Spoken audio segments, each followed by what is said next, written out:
Nzamba solobelanga mpona mwana mwasi wana. Bon, en fait, moi je passe son numéro. Je n'ai pas son numéro. En fait, dans l'équipe Penza pour la été, mais le problème est que j'avais eu un message. Je n'ai pas son numéro. Dans un numéro na été, mais dans son numéro na maman Belgi. Vraiment, Nzamba li mwana mwasi wana makasi. Le Seigneur me dit na ebisaye na moni papa. Nikolezo ya Nzamba matsa mwana mwasi wana makasi. Et là, malamu eza mbote Nzamba uti ko sauver na makambo ebele. Moi to talé awa ezate. Donc yebe azala prudent kaka na entourage na ye. Mais Nzamba lobi na ebisaye atika bolamu te a continuer na bolamu. Omoni papa et ana batu mususu Nzamba bundelaki na prière. Mais ça na batu mususu Nzamba bundelaki na opesa. Tant que so pesa so bundele ba combat ebele. Le Seigneur me dit arrêtez. Parce que ça na batu ebele o bazoli na ko arrêter o azosala. La fille a monté ma bébé, à côté de l'eau, le Seigneur a dit si moi na moi soir, ok de musique, actrice et puis namzela na ye, nous avons tombo la paix théâtre oyo, nous avons tombo là. Mais le Seigneur me dit qu'il soit prudent ma casse l'entourage na ye. Parce que nous avons apporté baptisation malamité à la personne ya oyasa. Mais nous avons dit si na akangama na nzambe atika bola muté. Et ça mon quoi ba biloko bu la kai. Au moins papa, et ça na batu mususu azali fort na prière te azali fort na bamagagene banini mais bolamu na ye bible elobi ere les à présent les dès à présent esengo na bato basalaka mpona babi mpo misala na bango malamu ekolanda bango. Donc quand quelqu'un pratique le bien, lorsque quelqu'un ouvre sa main, il prête la main de Dieu pour aider les autres. Vous en avez dit maman, n'invitez place au quartier message oil. Il y a le Seigneur me dit sois prudent dans ton entourage. Yami balé Seigneur à l'objet n'arrêtez pas cette équité. Moi Camille sinon on fait continuer au salabolam, n'est au salat. Quand vraiment je n'ai pas eu d'autre message, il y a ma bête. Mais le Seigneur me dit continuez au salabolam, continuez au salabolam, mais veillez l'entourage nayo. Balobi quand la prudence fait défaut, les peuples tombent. Les amis to chaposa. Ah, on a posé place à ma bête hein. Donc vraiment, c'est un peu ça le message. Et voilà. Là, tu vois, on a un bouquet de fleurs dans ma bouche. Ok, bon, tout c'est ça. Ça dit beaucoup. Et sur le bela bolingo, et sur le bela libala, et sur le donc ça dit, dans ce monde, on est mon vraiment, mon numéro est là. Il y a beaucoup à parler, mais le quoi, quand on a la télévision, on a respect à la personne où Azali. Donc, mon numéro est là. Si ça serait possible, il pourra aussi me contacter. Donc, c'est un peu ça. La famille. Et bouti koyoka message bapesi belle vie. Pourquoi na osa l'émission?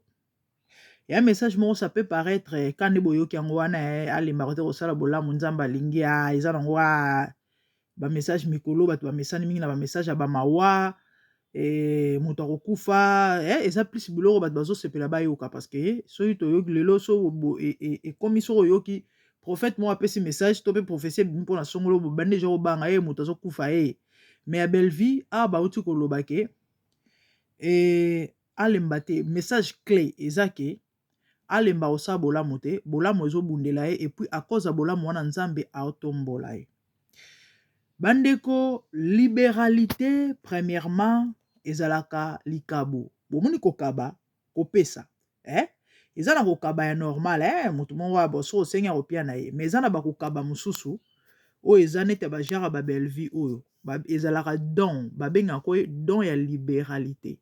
C'est pas donné à n'importe qui. Ezalaka likabo mutu nyonso ta azalaka nango yango bomona batu mususu ata bobeti mbela amoni ne ba vidéo moko sensible bana ya ba kwa cher corps o kaka mawe mais azana 100 € alongola ta 5 te etali ete ana di azana possibilité pe akobimisa pa ta 20 ata 50 € mais etali ete ezala premièrement likabo eloko wana siko ezalaka don moko eza riche na ba niveau moko boza nango idete so nzamba abandi ko révéler yo ba conséquences ya kokaba to ya kosala bolamu ozala merveille ondima te mais malheureusement bato belé te bazalaka sensible de nos jours bien que eza ba biloko oyo il y a quand même des gens qui en parlent ata ebelé te mais bato belé te bakapitaka yaya ozolanda ngai so nasali émission oyo eza po nzamba tindinga na sala ngo pona yo olandanga epa nzambe hasard ezalaka te. Ona dictionnaire ya nzambe hasard ezalaka te. Donc yo okutani na émission oyo, hein? C'est Dieu qui a permis et qui a voulu. Pourquoi? Parce que nzambe ana posa sa elo mobwe na vie na yo. Mais il faut yonde o activer yango ou bien o déclencher yango. Ah oui, nako expliquer yo. Na message balobi boy. Belle-vie alemba te kosala bolamu, bolamu wana ezobundela ye. Na bandenge moko boy. Parce que bato baolinga babebisa musala oyo azosala, mais à cause ya babolamu oyo azosala, nzambe azoko épargner ye. Nzambe akotombola ye na mikolo ezoya aomata lisu makasi. Lelo o bandeko belle-vie est élevée na oyo azosala. Actuellement toyebi ba conquérant bazala toujours parce que eza monde ya on dit quoi? Produce close the door. Close the door. Et eza babenga ngo nini? Ta mongo ezo échapper ngai. Compétition, hein? Et ça a toujours été comme ça. Et actuellement, sur le total à 2 ou 3 actrices. Il y a théâtre, on a mis sur bana gaz. Total à biso Belle-vie, total à sila. Siko balobi boy. Donc on a mis sur Belle-vie à élevé, n'est-ce pas? Mais balobi boy nzama otombole sou koleka à cause ya bolamu. C'est ça. Marambo bolamu c'est là on la vie à bateau. Pour ton information. Jacques 1,27. Bible zoloba. La religion pure sans tache devant Dieu, losambo ya solo na miso nzambe constitue à visiter les orphelins et les veuves, à assister les orphelins et les veuves dans leurs afflictions, et de se séparer du sueur du monde. Lelo to mona rabatu na sambelaka, na baka nzambe, na zora mwasa mutute eza bien, mais wane ya deuxième position pour ton information. Au monde babilo quoi, on a ibarate. Nazora mwasa mutute, eza ya na deuxième position. Position à liboso, il y a vraie religion. Ezalaka assistance ya ba orphelin na ba veuve, soko yebarate. Ezalaka prière mobimba. Omoni ko sunga bato pasi. Ezalaka mama na prière. Omoni muto asala biloko wana. O asunga ba veuve, asunga ba orphelin, akabela bango, bato na ba kweya te na maboko ya bato. O luka liwa na ye, o luka mutu na ye, ozo luka sale mabe, ozo luka yaya ba kweya kate. Pourquoi? Parce que muto soutenara bango tope appuyara bango ezalaka nzambe. Bible zoloba na psaume 42. Moi totang ezate tel ezara émission il y a plus ou moins 20 minutes. Tant ezate. Kene ko tanga psaume 42. Banango na deuxième verset Bible zoloba boy. Mutu o afungolaka litoi mpona koyoka cri ya ba orphelin. Tope ya ba malheureux. Donc quand on dit les malheureux, ba omona ba orphelin, ba omona ba tapasi, ba omona ba veuve.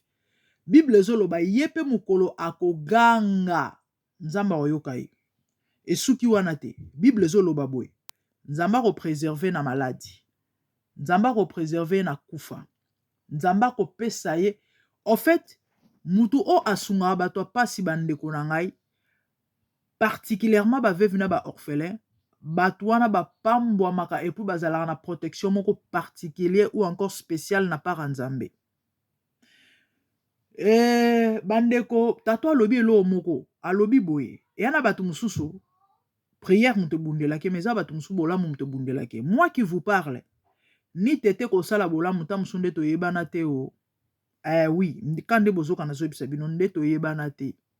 Yaya nga nazana do en libéralité par la grâce de Dieu. Wana kutu na miyebi na nga nanu te. Nasambelaka normal na sungaka bato so na moni mutu wana na état faiblesse na okaka motema mawa il faut na assister. Donc je peux aller plus loin. Nazali na nga na 5 na poche na bimisi nyonso ka pona sunga mutu wana. Wana kutu na yebi nanu te keza donc na yebi pété au fait eze elo moka nzamba tchakati na nga. Les amis, tango ekoma ba oma oluka mutu na nga nazoyeba na nga pe mambo zoleka te. Eza ba bien fait wana nde mutu bundela ngai. Tina nde nazwa conscience ya makambo nzambe ya ba réalité spirituelle. Lelo o na odobela makambo o yango bomoni j'aime parler de ça. Ça fait longtemps bato balanda banda olanda chaîne na nga banda kala.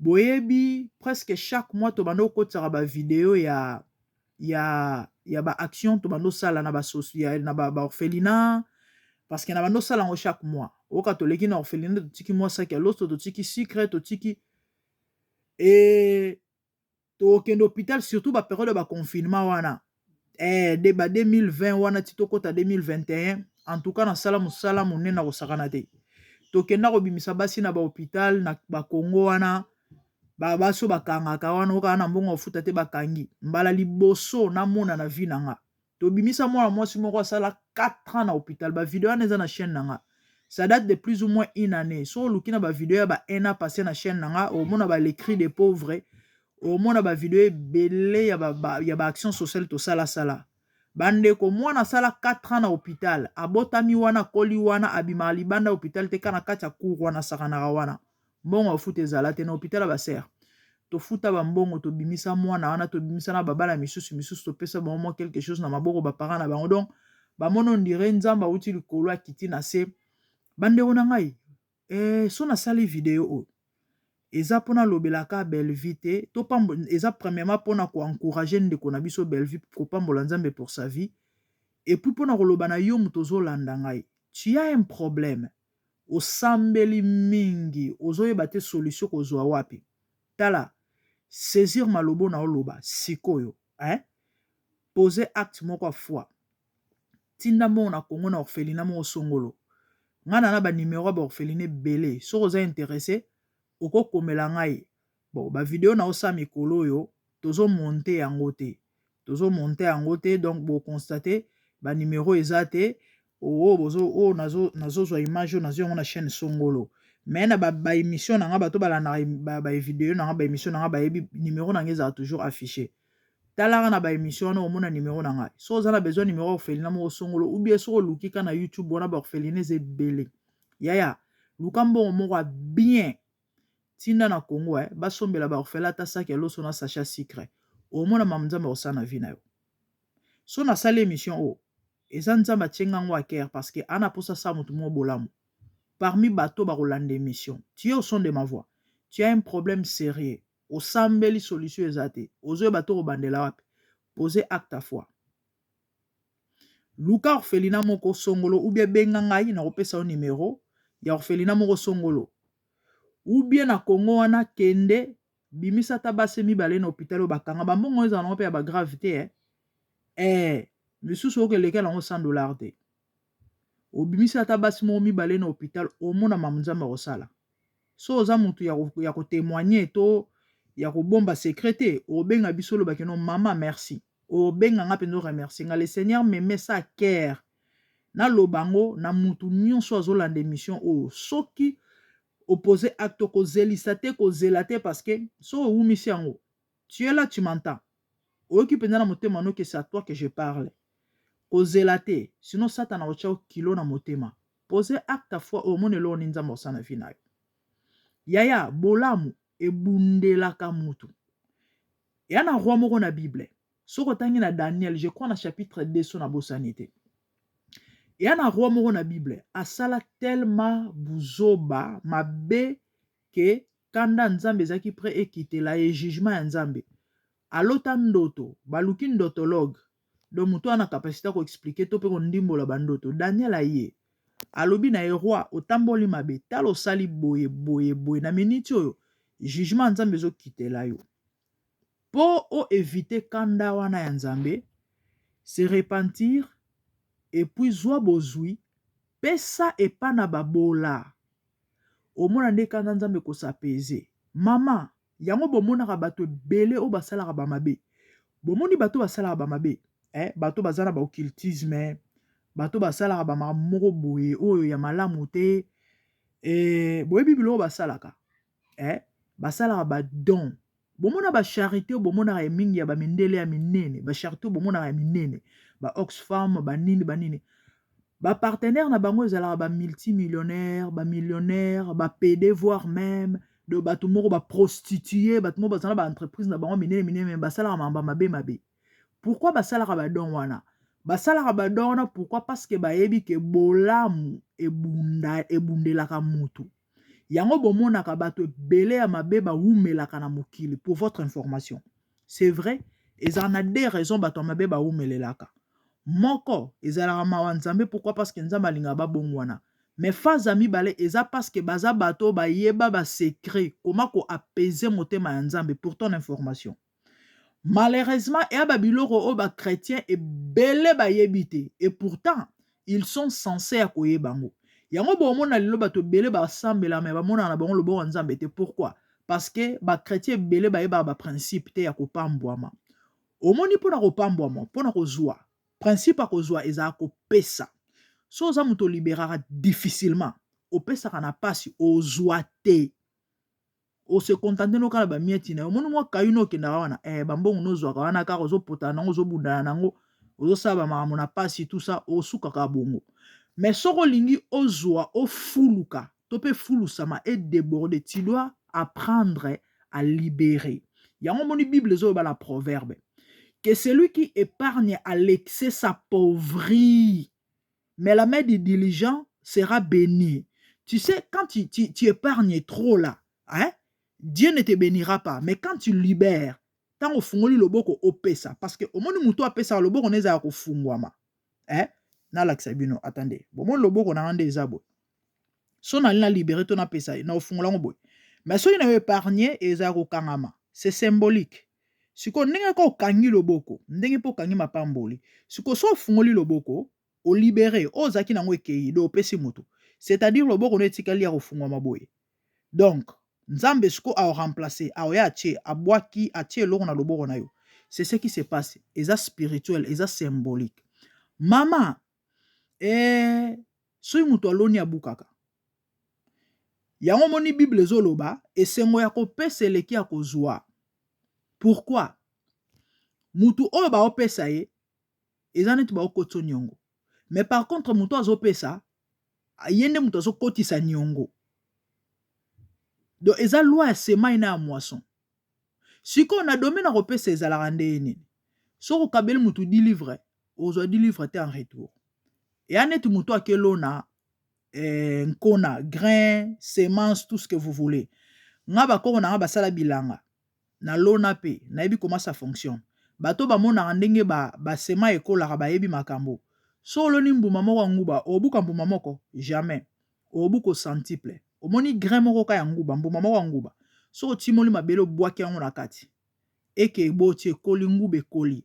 Tango opikola ngo, okopindola ngo, omona ekobimisela yo ba racine ebele na se, bandaku ya banguba wana, ba cacahuète wana ebimisela yo ebele.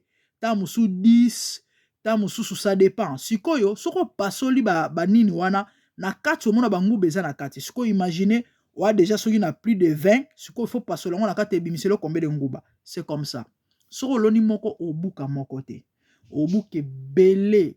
La loi ya kopesa. Maman tire son de ma voix, papa tire son de ma voix.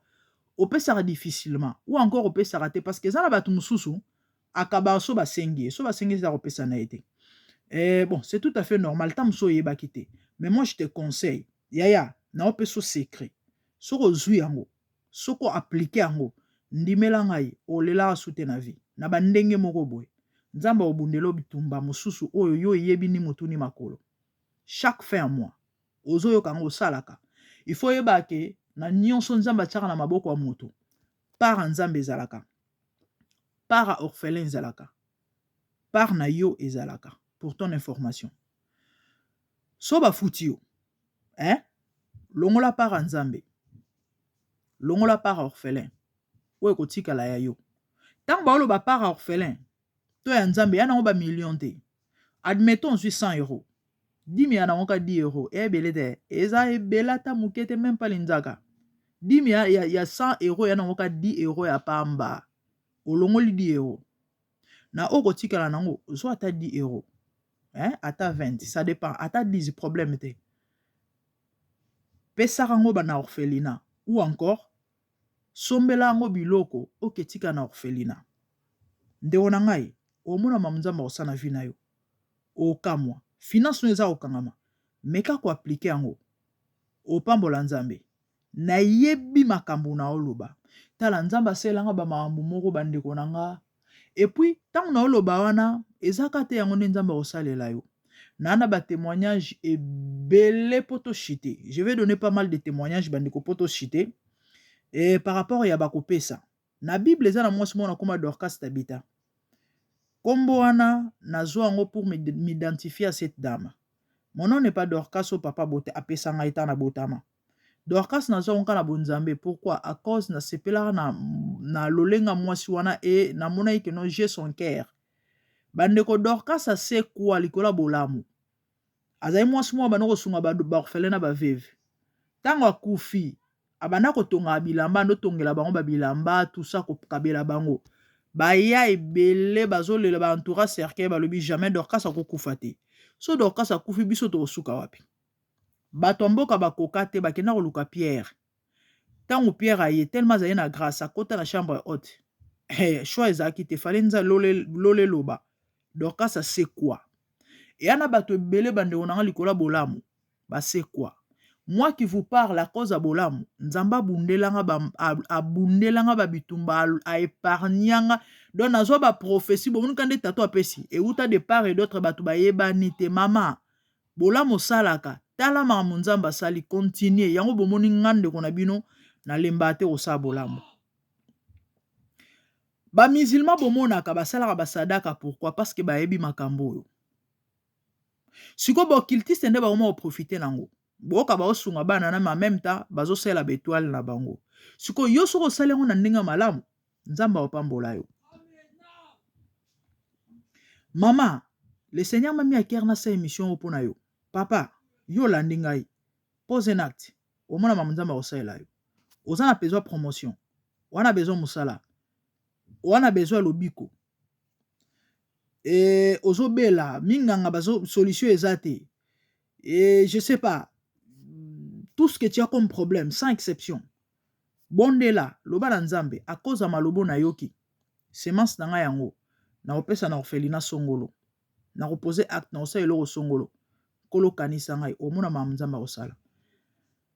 Na yoka témoignage ya mama moko, na âge ya 55 ans, mama na ma campagne, mwasi ya moto mbongo, azana na mabota te, akenda reposer acte na orphelina moko songolo. Tanga kei, babondela pona ena babana wana ya baorphelin wana o batritaka bandoki wana babondela pona mama na bandeko mama na kenda mama na zwa zemi na 55 ans histoire vraie na Kinshasa bota mapasa yana mama moko na orphelina moko na kenda ko sala don année passée mukomso azoleka na ngaba orphelina nezaka na ngaba ayoki ndenge bana bazowelela kisanola ya kopenye suki bino boyoka ba orphelina ndenge ezalaka asimbami na motema bandeko mama na kabela bango penye eloko mosusu te penye mwasi wana nzambe apesa ye mabota parce que azali na bana te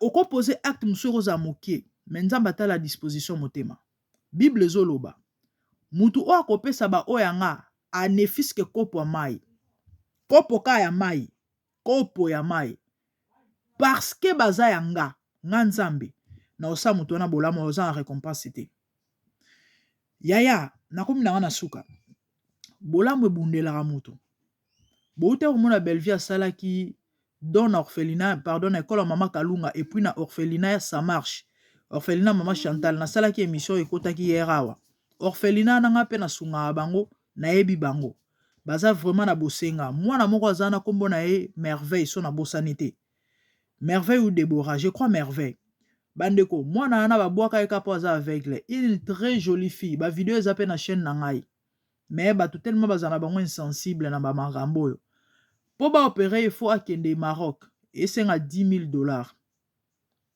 et do eya mbongo moko ya pamba pona ba na niveau ya ebele otoza otolandaka ba émission oto soto lobi to se mobiliser ata na 5 10 ata $1 mwana ba opérer. Mais malheureusement, na sala annonce à moi na 2 fois na chaîne nanga nani mwana kitoko a déjà na 3 ans. Docteur alobaki misune na kati eza bien. Soki age pusani dans un an awa mwana ana misu ekobeba ye libela do risque eza opération simba sauté. Mama oyoki mbela oyo. Benganga na opeso numéro. Obenga mama Chantal, tout ce que le Seigneur te mettra à cœur. tosunga mwana na baopere ye parce que soki akokisi 4 ans nde balobaki ba 4 ans 5 ans miso ebeba ye donc risque ezaki opération wana esimba su te baacte ya kopozaka yango babien ya kosalaka yango.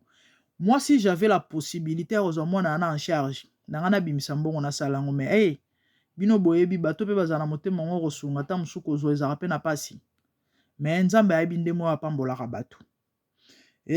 Tokomi na biso na suka na koshite na témoignage o na confinement bandeko bino boyebi confinement ezali facile te na 2020 wana nga nazalaki na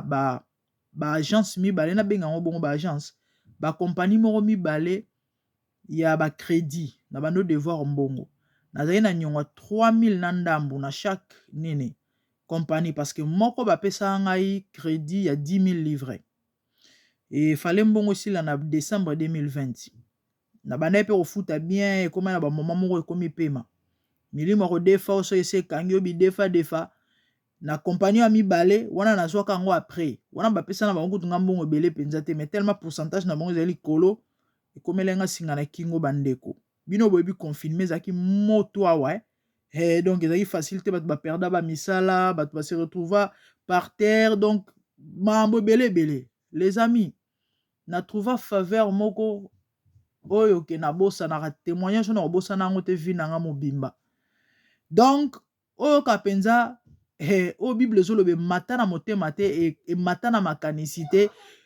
Dieu a fait des choses inouïes baefasanga badete wana baefasa badete wana nyonso mibale non seulement ça bazongiselanga mbongo ndambo bapesanga plus de $2000 2000 livres na o compagnon ya liboso oyo mibale nde nazwaka je crois ezalaka mpenza ebela grave te mais bapesanga mpe quelque chose na mbongo wana 2000 boyebi nasala nango nini nafungolela yango orphelinat na Congo Kinshasa nga nazala na orphelinat nanga je payé $230 na mois $200 et ya loyer na soki $20 ou $30 pour na ba mai ba charge soki ba courant so biloko nini orphelinat ne fonctionna pendant 5 mois de 2020 à 2021 je crois na ba 3e mois boye ekangamaka pour na mauvaise gérance bino boye biso ozosama ba distance ça a toujours été compliqué mais par la grâce de Dieu si tout va bien toza na projet ya kolancer mosusu tokotia ba garde fou wana tellement na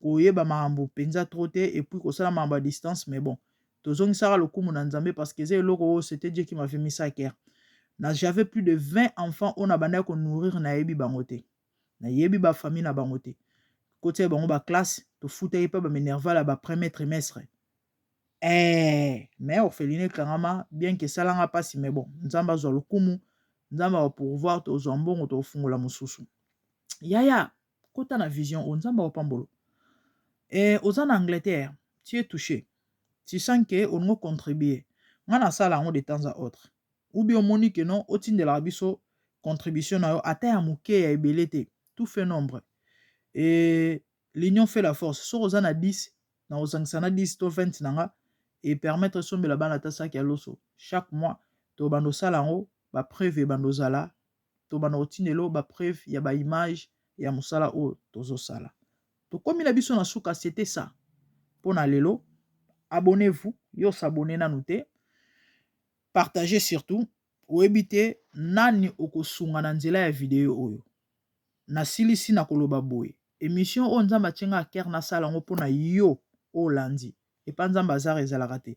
Le Seigneur veut te bénir mais on a besoin de poser acte moko c'est vrai nzamba pambolaka biso alingaka biso sans condition mais il y a de ces choses là pour nzamba sala na vie ya moto il faut poser acte.